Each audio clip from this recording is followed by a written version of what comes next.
With the U.S. COVID-19 death toll rising and cases topping 3 million, it's hard to imagine any good can come from this pandemic whatsoever.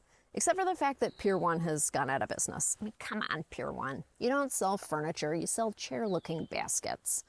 But another step in the right direction is that the FDA, in response to a critical need for blood donations, is easing its restrictions on donations from gay men. Over the years, the FDA relaxed restrictions, saying gay men could donate, but only if they've been abstinent for a full year. Earlier this month, citing a shortage of blood donors, the FDA changed that deferral period to 3 months. 3 months of abstinence is still a lot to ask, unless you're me from 1993 to 1995.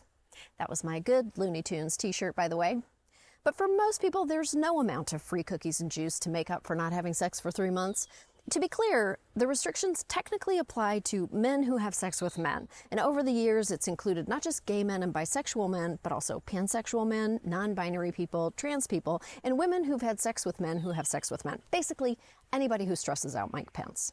Still, gay and bisexual men remain most broadly affected, and now some are even being turned away from donating when their blood could be critical for fighting coronavirus. Boyfriends Lucas and Joshua were among the first COVID-19 patients in Utah. They heard health officials want COVID-19 survivors to donate blood plasma. I was like, oh my gosh, that's great. I'm surprised they haven't called us yet. But there would be no call. Lucas and Joshua aren't eligible because they are gay. Why would you not call them? That's like refusing to put up the bat signal just because you disagree with Batman's unconventional yet effective methods of masked vigilante justice.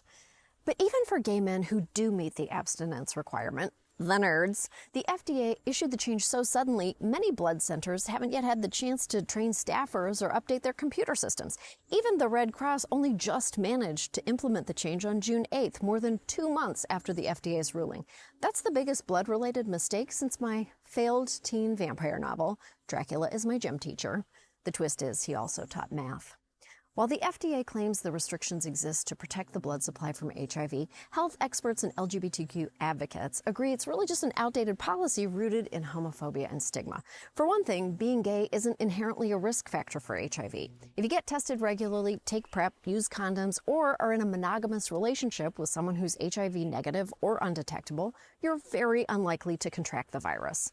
The only thing you're likely to get in a monogamous relationship is a deep and abiding understanding of House Hunters International. And by the way, I can't believe we even have to clarify this, but you don't have to be a man who has sex with men to contract HIV. In 2018, 24% of people diagnosed with HIV were heterosexual, and yet the rules in no way apply to heterosexual men. Straight people haven't got that much of a pass since the Hallmark holiday movie AP and the V for Xmas. Guess who's coming for Christmas? Just one of you. And in addition to being homophobic, these restrictions are completely medically unnecessary.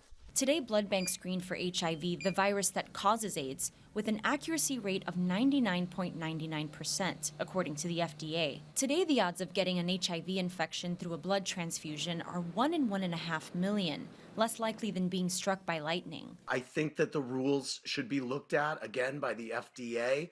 There have been great strides in testing for HIV since these rules were enacted. You can get an HIV test in 20 minutes. Yes, listen to Andy Cohen, people, and I'm not just saying that so he'll invite me to be a real housewife of the woods.